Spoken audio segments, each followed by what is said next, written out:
JBN, we keep you informed. 60-year-old man dead, spouse injured in early morning gun attack.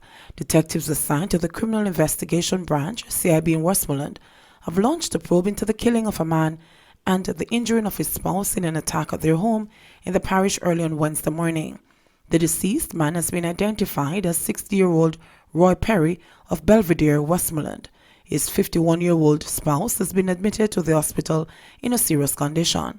The police reported that about 1 a.m. Perry and his common-law wife were in bed sleeping when unknown assailants entered their house by kicking down a door and spraying the occupants with bullets. The couple was rushed to the hospital where Perry was pronounced dead and the woman hospitalized. No motive has yet been established for the attack. The killing brings the number of murders in the parish to 81 since the start of this year, 45 less than the 126 that were recorded over the same period last year. Gun and ammunition seized in St. Andrew, 2 men arrested. A police military team arrested 2 men in relation to the seizure of a gun and several rounds of ammunition on Solomon Close, Bay Farm Villa, Kingston 11 on Wednesday. The Hunts Bay Police report that about 7:08 a.m. the team was on an operation in the area when a premises was searched.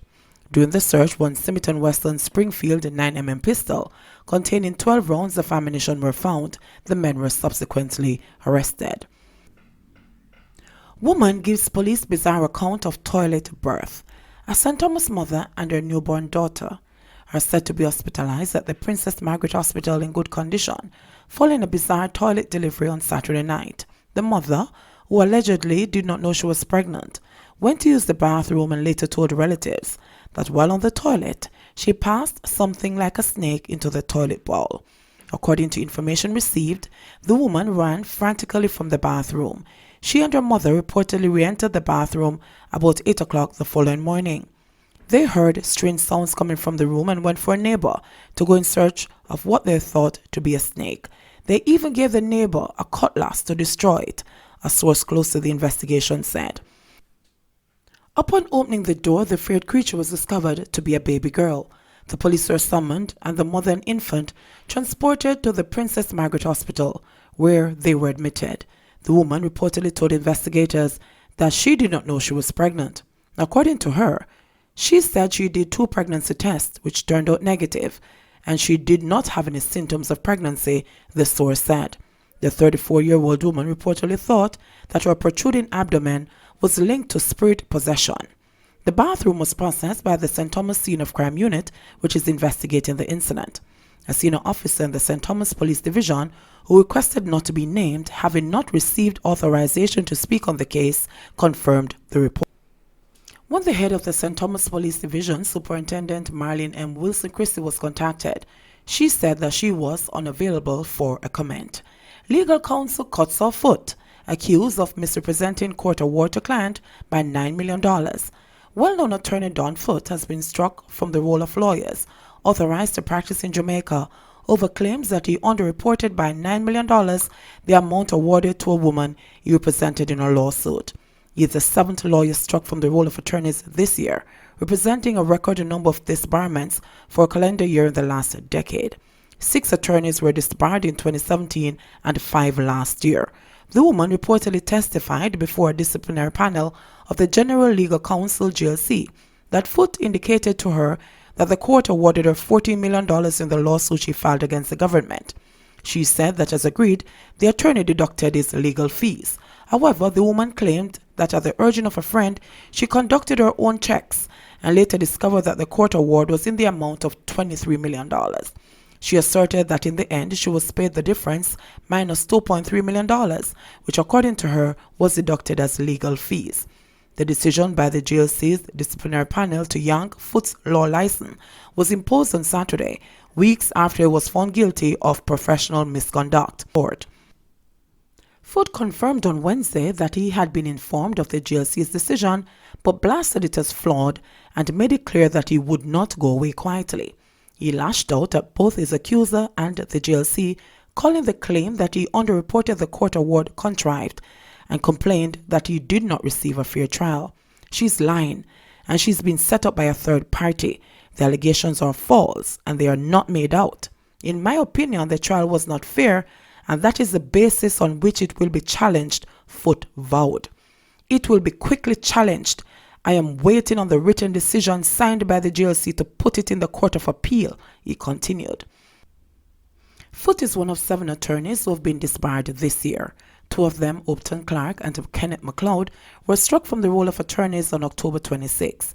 A total of 34 attorneys have been disbarred in the last decade, including well-known names such as Harold Brady, Michael Lorne, more popularly known as Miguel Lorne, Anthony Cardenas, otherwise called Miss Orton, and Jennifer Macedo. A senior attorney explained that the allegations against Foot, if true, amount to a serious breach of the Legal Profession Act. Foot insisted, however, that the woman was fully aware of the $23 million award and executed documentation to that effect. That is not true, because she signed off on documentation and swore to it before a justice of the peace, the attorney said, refuting the claim that he misrepresented the amount awarded by the court. Police station supposed to lock at night? Port Royal resident upset. Head of the East Kingston Police Superintendent Victor Hamilton has described as unacceptable reports that residents are being turned away from the police station in the seaside town of Port Royal whenever they show up at certain time of night to lodge complaints. Hamilton was reacting to questions posed by an elderly resident during a town hall-styled meeting hosted on Wednesday night by a number of government agencies to provide an update on some of the development plans for the historic town. The elderly man related one instance when, according to him, there was an incident and his wife went to the Port Royal police station to make a complaint and was asked if she can wait till the morning. Right now in this town, there's a whole heap of things taking place and the police them gone to bed at certain time, he said to loud applause from other residents. And even when people go to the station to make reports, they are being refused because people are telling them, say, why you come them time here? You can't wait till the morning, he said before directing a question to Hamilton. Police station supposed to lock at night? Hamilton acknowledged that the doors to a police station can be closed at night, but said that does not mean that the police should not be up and on alert to attend to the calls of the citizens. Thank you for that information, sir. I am indeed surprised to know that residents are being turned back because police officers are saying that it is too late for them to work, he said. That is unacceptable. Meanwhile, residents voiced concerns about the fact that there is no fire truck at the Port Royal Fire Station.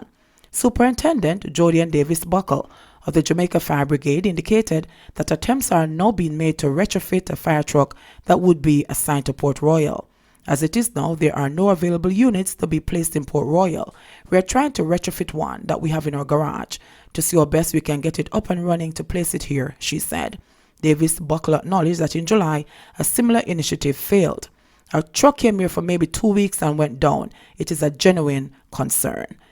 Relative related a 4th conviction for double murder. Joyce Lynch completed 6th form at the Queen's School in St. Andrew in 2011 with 8 passes and had her eyes set on studying medicine. By early July that year, according to a relative, the 18-year-old was in the middle of making plans for her tertiary studies when she got a letter from the Students' Loan Bureau stating that her application had been approved.